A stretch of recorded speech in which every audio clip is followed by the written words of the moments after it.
Gorakhpur journalist press club में आज निषाद आरक्षण पदयात्रा के संबंध में प्रेस वार्ता कर क्लब वेलफेयर गोरखपुर के जिलाध्यक्ष बजरंगी निषाद ने कहा, गत 9 फरवरी को निषाद आरक्षण पदयात्रा गोरखपुर से चलकर विभिन्न जनपदों से होकर लखनऊ जानी थी, लेकिन प्रशासन की उदासीनता के कारण ये नहीं निकल पाई, जो संवैधानिक अधिकारों का हनन किया गया। साथ ही युवा समाज सेवी सुरेंद्र मोहन निषाद ने कहा, यदि हमें न्याय नहीं मिलेगा और हमारे समाज की उपेक्षा की जाएगी तो एक बार फिर क्लब वेलफेयर की टीम संघर्ष हेतु सड़कों पर उतरेगी। हमें प्रशासन ने वादा किया है 12 फरवरी को माननीय मुख्यमंत्री जी से क्लब वेलफेयर की टीम को मिलवाएगा। 12 फरवरी को मुख्यमंत्री जी से मिलने के बाद अगली रणनीति पर गहन विचार विमर्श किया जाएगा। यदि सकारात्मक प्रतिफल रहा तो ठीक, नहीं तो समाज के अधिकारों हेतु संघर्ष जारी रहेगा।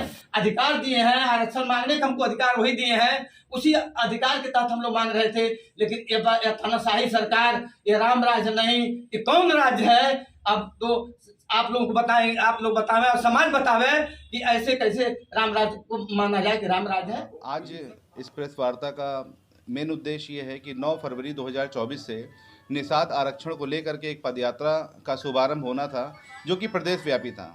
ये गोरखपुर से होकर के लखनऊ तक इसको जाना था। संवैधानिक तरीके से कानून के दायरे में रह करके यह पदयात्रा थी, लेकिन प्रशासन ने धारा 144 का हवाला देते हुए हमारी इस पदयात्रा को रोक दिया, बलपूर्वक रोका गया। ऐसा भी नहीं कि हम लोगों के पास किसी प्रकार का कोई झंडा डंडा कुछ भी ऐसा नहीं था। संवैधानिक तरीके से कानूनी दायरे में रह करके हम लोग इस कार्यक्रम को करना चाह रहे थे कि सरकारें हमेशा आरक्षण के लिए कहती हैं, तो कम से कम हम पैदल जा करके लखनऊ पहुँचे। हमारी मेहनत को देख करके हो सकता है सरकार हमारे आरक्षण के बारे में कुछ सोचे, और हमें परमिशन तक नहीं दी गई। ये प्रेस वार्ता आज इसीलिए दी गई है कि आरक्षण की तो बात छोड़िए, हमें परमिशन नहीं दी गई है। ये समाज को सोचना होगा, ये सबको समझना होगा कि आरक्षण तो बहुत बड़ा मुद्दा है, एक पहाड़ है, लेकिन ये परमिशन का हवाला दे करके हम लोगों के पैर को रोका जा रहा है। ये था, और यही सरकारें, इन्हीं सरकारों ने कहा है कि निषादों की आर्थिक, सामाजिक, राजनीतिक जो और शैक्षिक स्थिति बहुत ही ज़्यादा ख़राब है। आरक्षण दे करके इनको मेन धारा में लाएंगे और इनकी सारी ज़रूरतों को पूरी करेंगे। इनको आरक्षण मिलना चाहिए। तो सरकारें आगे आएँ और कहें कि हम सब ने जो आपसे कहा था, झूठ कहा था, गलत कहा था, हम बिल्कुल उनकी बात में मान जाएंगे। सुरेंद्र मोहन जी, आपके निषाद समाज को देखा जाए तो कई वर्ग में बांटने की कोशिश की गई है। कई लोग इसको अपने तरह से एक संगठन बना के कई दिशा में लेके चलते हैं। एक दो लोग तो हैं जो बीजेपी के, उनका साफ कहना है कि हमारे रास्ते अलग हैं, मंजिलें हैं। उनको आपत्ति नहीं है, फिर आप आरक्षण को लेके इस तरह से? जिसको भूख लगेगी वही चिल्लाएगा, जिसको जाड़ा लगेगा वही कहेगा कि मुझे गर्म कपड़े की आवश्यकता है। आज इस निषाद समाज का सारा आरक्षण इन सभी लोगों ने ले लिया है अपने घरों में।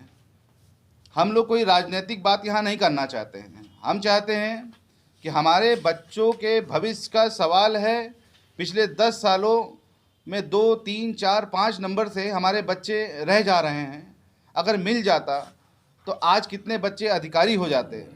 जिस प्रकार से बलपूर्वक हम लोगों को रोका गया है तानाशाही तरीके से, उसी स्थान पे अगर समाज के कुछ बच्चे होते तो एक सम्मानपूर्वक तरीके से हम लोगों को बातों को कहा जाता, रोकने का कार्य किया जाता। तो सिर्फ यही कहना है हमारा कि आरक्षण जरूरी क्यों है, ये तो जिनको उसकी ज़रूरत है वही बता सकता है। आरक्षण संविधान में लिखा गया है, यानी आप धीरे धीरे करके संविधान की कोई भी बात आप नहीं मानेंगे।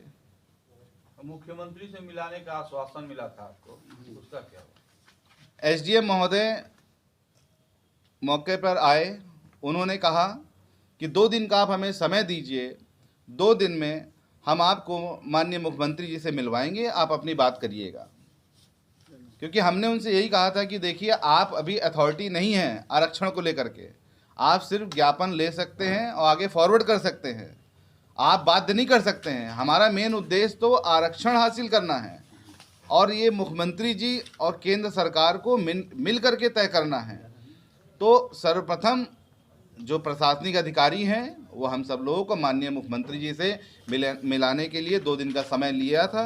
आज वो दूसरा दिन पूरा हो रहा है।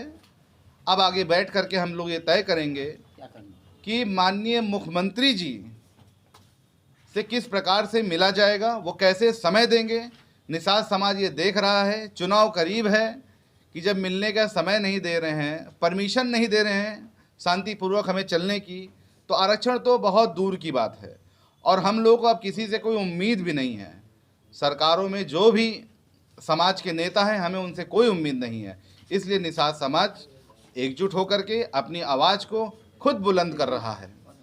आगे आपकी क्या कार्रवाई?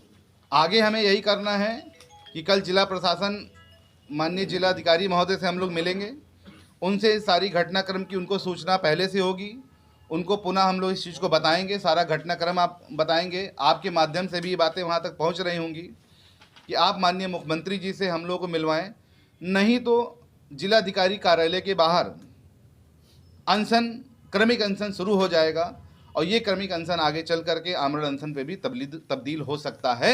हमारी एक ही शर्त है, हमारी एक ही मांग है, आरक्षण आरक्षण आरक्षण।